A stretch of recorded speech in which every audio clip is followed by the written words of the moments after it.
My prospect says, who else have you worked with? What do I say? And my prospect asks, what makes you better than the competition? What do I say? And your prospect says, well, we've never spent this kind of money before. What do you say? It's my birthday, and to celebrate, we're playing Whose Sale Is It Anyway? Today on Full Funnel.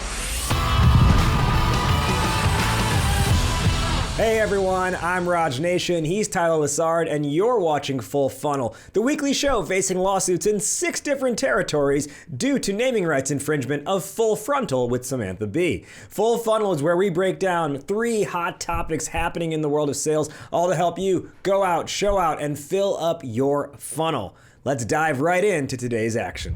Top Funnel.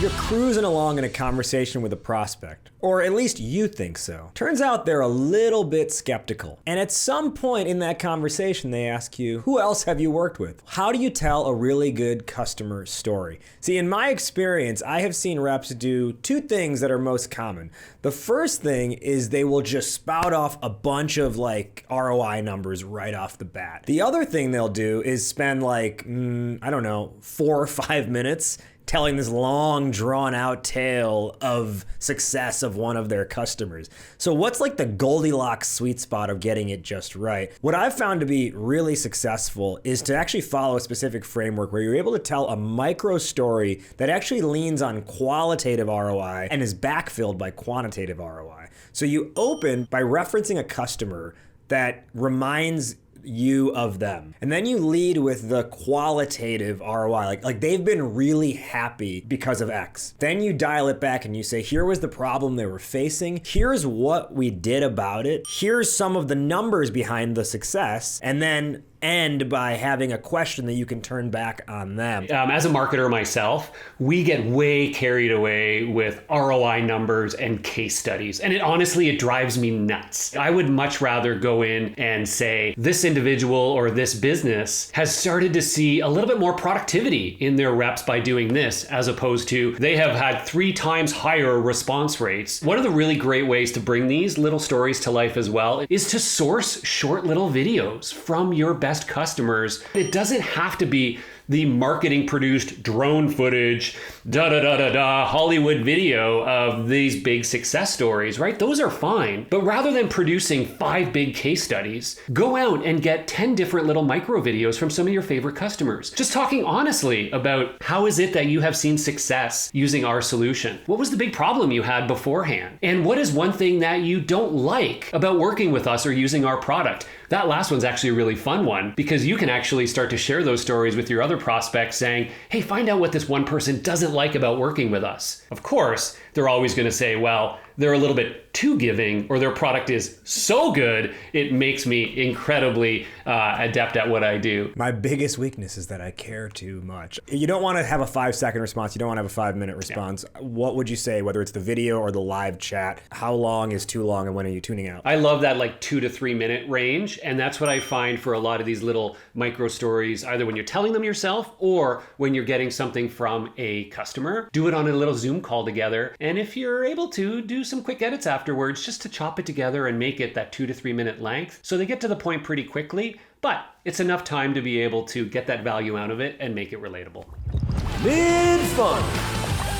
Things are going well in your deal cycle. They like you. They actually love that little micro story you just shared with them. And you can't believe they haven't asked you about, there it is. How do you compare to your competition? How do you respond to that question about what makes you a little bit different, or maybe how are they better than you? I always like to go to the classic move of trash talking my competition. I throw them right under the bus and tell my prospect all the things that they really suck at. What do you think about that, Raj? What is wrong with you? Are you kidding me? I wrote in my show notes, I was like, maybe avoid sandbagging your competition. Here's the thing. There is a lot of ways you can answer this question. One method that I really like, hearkening back to what's your company's point of view. If you have a solid point of view and you can share that point of view near the beginning of your call, no one else could possibly share in your company's point of view. So the way you can kind of approach that question is be like, we approach the industry this way. way. And that's why customers really like working with us, because they share that vision. You don't even have to like talk about the competition whatsoever, and then, you know, their pricing or their lower pricing or their added feature doesn't really matter so much. Maybe avoid Sandbag City, Tyler. Rest assured, I was kidding, and I just wanted to egg you on, Raj, because I know where you stand on this, and I'm with you. Never, ever, ever say negative things about your competition. In fact, it goes a long way to say positive things about your competition, because it shows that you are a trustworthy and honest and dependable sales rep. I always say positive things about my competitors because they do a lot of things really, really well. When I'm talking about Vidyard, I will often lead early with, we are the one tool for creating and sending videos that is built from the ground up for sales teams. When somebody asks me about another video creation tool, I come back to that and remind them, we both do that same feature, but we do it in a slightly different way that's aligned with how sales teams think. And those sorts of little nuances end up being a really effective way to talk about the competition. Bottom funnel. Tyler, it's my birthday, and you know what that means? Nope. Surprise! I've got a surprise topic for you today in Bottom Funnel. All right, you ready for this? All right, let's go. Your prospect really likes you. You have a competitor who they've also been talking to. So rewind back to mid-funnel on how you should talk about them. Your competitor charges less than you do. You're selling specifically to a startup that's just hitting that growth phase. And they say, we like you. We've just never spent this kind of money before. What's your move? Well, one of the things that I think about when working particularly with smaller companies is that they don't just need a product, they often need a partner. Not only the value they're going to get from your product and your features with the annual contract, but really leaning into the other aspects of what you bring to helping them be successful. Whether that be support and customer success team, onboarding and strategy mapping. So I often like to think about those other almost intangibles that you can bring, especially when working with a startup who you know is going to be resource constrained. So I've got an approach that's a little bit more almost like challenger sale-esque that kind of pushes back on them. Yes, we are a little bit more expensive. You know, I can't do anything about that. You know, obviously when something costs less, there are going to be some trade-offs. So really what I would just ask you at this point is, what identity are you building as a company? And do you want to make decisions at this point based on what you were? Or do you want to make decisions based on what you're going to become? That is fire. Everybody listen and write that down. You can get them to have that almost like reckoning with themselves of what they want to be when they grow up, quote unquote. Well, I make decisions based on the old you. And this, Raj, is exactly why you are 93% to quota and I am 3% to quota. The close. We've reached the end of our funnel. Let's do a quick recap. In top funnel, we talked about telling customer stories. I'm all about leaning in on the qualitative ROI. Tyler's all about inserting short video testimonials wherever possible. In mid-funnel, we talked about addressing the competition question. Raj thinks you should lean in early on your unique point of view on the market, which gives you leverage during the competitor conversation.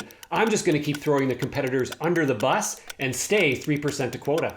And in bottom funnel, we talked about the budget question, particularly when selling to startups. Perhaps lean on that challenger sale-esque methodology and ask them what kind of company do they want to make decisions out of. Our funnel is full. We hope you can get back out there now and fill up yours. Please like, comment, and subscribe before you head out. He's Tyler Lessard. I'm Raj Nation. You've been watching Full Funnel exclusively on SalesFeed. Tyler, appreciate you honoring my birthday wish of playing Whose Sale Is It Anyway? We will catch you next week. But until then, remember, no purchase necessary. A purchase or a payment will not increase your chances of winning.